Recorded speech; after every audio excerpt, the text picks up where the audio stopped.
Ma'am, आपने IT act की जिस 2000 धारा की 69 की बात की है, उस एक्ट के तहत अभी तक जो है किसी भी कंटेंट वीडियो को ब्लॉक करने का अधिकार सिर्फ जो है आईटी मिनिस्ट्री के पास होता था। लेकिन सरकार अब इसमें बदलाव करने जा रही है। अब कोई भी मंत्रालय इस तरह के वीडियो हटाने या कंटेंट को डिलीट करने का आदेश दे सकता है। क्योंकि सारे मंत्रालय विफल हैं, क्योंकि काम तो नीलबटा सन्नाटा हो रहा है। सारे मंत्रालय, चाहे वो कृषि हो, चाहे वो कॉमर्स हो, चाहे वो वित्त मंत्रालय हो, चाहे वो टेक्सटाइल मिनिस्ट्री हो, काम क्या हो रहा है? उनकी कलई खुल रही है। जिस तरह से सड़कें बनती हैं करोड़ों की, उद्घाटन के अगले दिन ही टूट जाती हैं, उनकी कलई खुल रही है। तो अब सारे मंत्रालय के सारे बाबुओं को यह अधिकार दे दिया जाएगा, भाई ये कंटेंट पसंद नहीं आया डिलीट करो।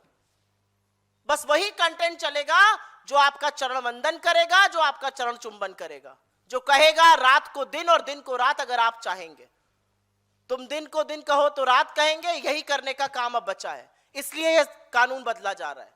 लेकिन कानून बदलने से, लोगों को सवाल पूछने से रोकने से आप अपनी कलई और खोल रहे हैं। आज तक जो बातें दबी छुपे वजह में कही जाती थी, अब लोग खुलकर आपके मुंह पर कह रहे हैं। मुझे नहीं पता मोदी जी अपने सोशल मीडिया अकाउंट्स को देखते हैं कि नहीं, या भाजपा के सोशल मीडिया अकाउंट्स को देखते हैं कि नहीं। उनके नीचे के कमेंट पढ़ लें, काफी है मोदी जी को शर्मिंदा करने के लिए। यह असलियत है आज की तारीख में। 69A का जो दुरुपयोग ये सरकार कर रही है, जिस तरह से सोशल मीडिया प्लेटफॉर्म से कंटेंट डिलीट कराया जा रहा है, वो साफ दिखता है कि सरकार घबराई हुई है। They are rattled, they are running for cover. अगर आपके पास उपाय होता, अगर आपके पास रणनीति होती तो आप जवाब देते। जब आपके पास जवाब देने का तरीका नहीं है तो आप अकाउंट्स डिलीट करा रहे हैं। कोई और सवाल? क्या विषय? नहीं, मैं इसी पे बोलना चाहती। I'll take it off तो ये। मैम, एक आपने ट्वीट भी किया है, जयराम रमेश ने भी ट्वीट किया है कि जो अजीम प्रेमजी यूनिवर्सिटी की जो रिपोर्ट आई है, जिसमें बेरोजगारी को लेकर तमाम आंकड़े दिए गए हैं, तो वो गंभीर सवाल खड़े करते हैं। तो किस तरीके से आप इसको देखती हैं? यही सवाल तो सोशल मीडिया पे उठ रहे हैं मेरे भाई। इन सवालों पर आप लोग शो ही नहीं कर रहे हैं, बुलाते ही नहीं है डिबेट पर। 4 महीने में सबसे ज्यादा अनएम्प्लॉयमेंट है, 11 महीने के सबसे ऊंचे आंकड़े पर महंगाई है, डबल मार पड़ रही है लोगों को, कमर तोड़ महंगाई है। 65 रुपए एक बार में सिलेंडर का दाम बढ़ जाता है। 15 से 29 साल की उम्र के लड़कों में 40% से ज्यादा ग्रेजुएट्स में अनएम्प्लॉयमेंट है। यह रिपोर्ट आई है, उस पर कोई चर्चा ही नहीं है। उस पर चर्चा कहां हो रही है? उस पर चर्चा सोशल मीडिया पर हो रही है। उस पर चर्चा देश की आम जनता करना चाहती है। देश की आम जनता वो सवाल उठाना चाहती है। सरकार क्या करती है? बंद करो ये अकाउंट। ये अकाउंट इसलिए बंद करे जा रहे हैं क्योंकि असहज सवाल उठाए जाते हैं, आपकी कलई खोली जाती है, आपसे सवाल पूछा जाता है, आपकी विफलताओं पर बोला जाता है। मैम, एक सवाल अर्थव्यवस्था से लेके निफ्टी में भी गिरावट देखी गई है, साथ साथ सेंसेक्स भी 1700 पॉइंट कम है, और जो इस तरीके की स्थिति फ्यूल को लेकर बन रही है, उस पर आप क्या कहेंगे? मैं इसका जवाब देने से पहले एक बात और कहना चाहती हूं, और एकदम से मुझे यकाएक याद आया। इस देश के सदी के महानतम अभिनेता लोग, बड़े बड़े कलाकार, आपके जैसे और आपसे भी बड़े बड़े स्टार निर्भीक पत्रकार, क्या बड़े बड़े जुमले सुनाते थे। रुपया गिरने पर, फ्यूल प्राइसेस पर, कोई साइकिल लेके चलने को तैयार था, कोई कहता था डॉलर की बात करता था, कोई कहता था मैंने ईंधन की व्यवस्था कर ली। बड़े बड़े जोक सुनाते थे, सब जोक बंद हो गए। इतना इतना बड़ा बड़ा फर्रा लिखकर ज्ञान दिया जाता था, रुपया ऐसे गिर रहा है, रुपया जो ये 63 पे जब था रुपया, 93 पर आ गया तो मुंह में दही जम गई। ये हाल है आज की तारीख में। अब आपके सवाल का जवाब देती हूं। अभी तो दिक्कत जो हम देख रहे हैं वो गैस के ही फ्रंट पे दिख रही है। 65 रुपए गैस महंगी हो गई और जबरदस्त किल्लत है। और असलियत यह है कि दिन जो शिप्स का हम आगमन का ताली बजाई जा रही है, बिगुल बजाया जा रहा है, मुझे तो बड़े भौचक्की लगी मोदी जी पहुंचे नहीं उनको रिसीव करने। मोदी जी पहुंचते रिसीव करने और बड़ी खबर बनती। 2 शिप्स आए हैं, एक शिप में 45,000 मेट्रिक टन गैस आती है, 90,000 मेट्रिक टन गैस आई है। हिंदुस्तान की डेली खपत गैस की 60,000 मेट्रिक टन है। 1.5 दिन की गैस आई है और वाजी वाजी वाजी वाजी हो रहा है। यह असलियत है। 1.5 दिन की गैस पर ताली बजाई जा रही है। सवाल नहीं पूछा जा रहा कि 22 दिन के 22 अभी तक शिप क्यों अटके हुए हैं। तो पहले तो गैस की किल्लत पर समझ लीजिए, जो दाम बढ़े और जो किल्लत है वो दिख रही है। अभी जो कंजम्पशन डेटा आया उसमें भी तुरंत रिफ्लेक्शन आ गया, कंजम्पशन गिर गया है, पहली बात। दूसरी बात आपने पूछी क्रूड ऑयल पर। ब्रेंट क्रूड 114-115 के लेवल पर पहुंच गया है। असलियत यह है कि रूस से हम अपना 40% तेल खरीद रहे थे और दुनिया में सबसे सस्ता तेल हमें रूस दे रहा था, डिस्काउंट पर दे रहा था, 8-8, 10-10 डॉलर पर बैरल पर हम डिस्काउंट पर ले रहे थे।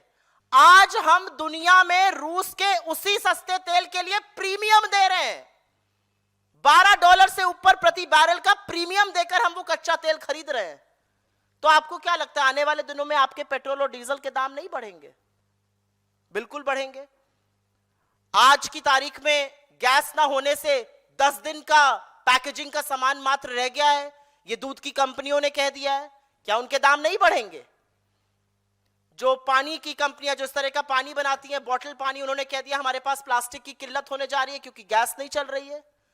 सूरत के रेलवे स्टेशन पर मजदूर इकट्ठा होते जा रहे हैं क्योंकि तमाम यूनिट्स बंद हो गई हैं, वो अपने घर बिहार वापस जा रहे हैं। मैं तो मुझे दहशत हो जाती है ये सब देखकर, क्योंकि मुझे ऑक्सीजन की किल्लत, मुझे नोटबंदी की वो लाइनें याद आ जाती हैं और मुझे ये डर समा जाता है कहीं अगला कदम ताली थाली बजवाना ना हो। तो अर्थव्यवस्था के पॉइंट ऑफ व्यू से बहुत बड़ी समस्या हमारे सामने खड़ी है, लेकिन सरकार क्या समस्या समझाने को या समझने को तैयार है? सवाल इस बात का है। मुझे नहीं लगता कि इसकी बिल्कुल भी संजीदगी है। यही सवाल सोशल मीडिया पर और डिजिटल पे उठ रहे थे। आप लोग तो बाइट लिया, आज आपने मांगी नहीं किसी ने बाइट रुपए पर। सुबह सुबह फोन आते हैं रुपये इस पे, बाइट कोई फोन ही नहीं आया आज रुपए के लिए। 93-30 पे रुपया पहुंच गया। मैम, सोशल मीडिया को लेकर ही आरएसएस प्रमुख मोहन भागवत का एक बयान है। उन्होंने कहा कि आजकल सोशल मीडिया का इस्तेमाल बहुत बढ़ गया, राष्ट्रीय स्वयंसेवक को भी अच्छे काम के लिए अब अपनी सक्रियता यहाँ पर बढ़ानी होगी। कौन सा अच्छा काम करते हैं जो सक्रियता यहाँ करेंगे? नफरत फैलाते हैं, लगातार फैलाते हैं, वो भी यहाँ फैलाएंगे। कौन अच्छा काम करते हैं? एक ढंग का काम बता दीजिए। काम ऐसा करते हैं कि यूएस में गवर्नमेंट कमीशन जो है वो कह रहा है बैन कर दो इनको, इनकी प्रॉपर्टी यूएस में जब्त कर लो। और इस देश का विदेश मंत्रालय, हमारे लोग हथकड़ी लगा के आते हैं, सुई टपक सन्नाटा। हमारे देश को अब्यूजर और एक्सप्लॉइटर कहा जाता है, एक शब्द नहीं।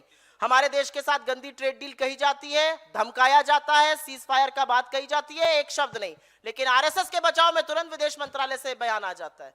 यह असलियत है। क्या करेगा आरएसएस? अच्छा, आपकी ख्याति दुनिया में फैल रही है, आपको बैन करने की बातें चल रही हैं। मैम यहाँ जी मैम, धुरंधर 2 आ गई है, उसमें अतीक के अहमद के किरदार को दिखाया गया है और ये बताया गया कि आईएसआई और लश्कर तैयबा से भी उनके रिश्ते थे और वो यूपी में पाकिस्तान समर्थित सरकार बनाना चाहते थे। इस तरह से पोर्ट्रे किया गया फिल्म में, क्या प्रतिक्रिया है? आप नेटवर्क 18 से हैं, जियो ने प्रोड्यूस करी है, आपका काम है सवाल पूछना, मेरा काम है मुस्कुरा के चुप रह देना। ये पिक्चर है, ख्याली पुलाव है। पिक्चरों को पिक्चरों तक सीमित रहने दीजिए, उसको इतनी संजीदगी से मत लीजिए। अभी लेकिन नेटवर्क 18 को जियो की पिक्चर पर सवाल पूछना था, अच्छा था आपका, बहुत अच्छी बात आपने की। चलिए आप बताइए। अभी पेट्रोलियम मिनिस्ट्री ने प्रेस कॉन्फ्रेंस की और हाँ, अभी पेट्रोलियम मिनिस्ट्री ने प्रेस कॉन्फ्रेंस किया है, उसमें कहा है कि सिलेंडर की कोई दिक्कत नहीं है, कोई शॉर्टेज नहीं है और 1-2 जगह से जो खबरें आ रही हैं उसके लिए राज्य सरकारों को हम लेटर लिख रहे हैं कि डिस्ट्रीब्यूशन सही से करें ताकि उचित व्यक्ति तो तक। ये जो लोग लाइन में लगे हुए हैं, इनके पास आज कहीं टहलने की जगह नहीं थी तो आज ये लग गए लाइन में। सुबह से मॉर्निंग वॉक पर नहीं जाना था, चलो भैया आज गैस की लाइन में लगा जाए, है ना। एक बरनाला में पंजाब में और एक यूपी में 2 लोगों की अभी तक मृत्यु हो चुकी है।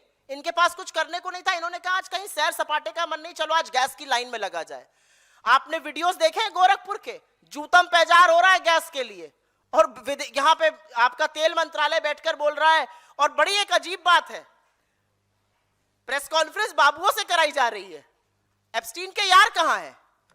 जो एप्स्टीन गिरोह, जो एप्स्टीन गैंग के हैं, हरदीप पुरी जी कहां हैं? किस को में छप गए? क्यों नहीं आ रहे हैं बाहर? आए, देश को बताएं आपने क्या तैयारी की थी। आप लोगों की बड़ी डीब्रीफिंग करते थे बिना फोन के, अब डीब्रीफिंग नहीं ब्रीफिंग करने सामने आए। जब इस देश के सामने संकट आएगा, जब इस देश के सामने चुनौती आएगी, तो इस सरकार के मंत्री और इस सरकार के प्रधानमंत्री दुम दबाकर भाग लेंगे, जो उचित समझो वो कहकर पलड़ा झाड़ लेंगे। ये इनकी असलियत है।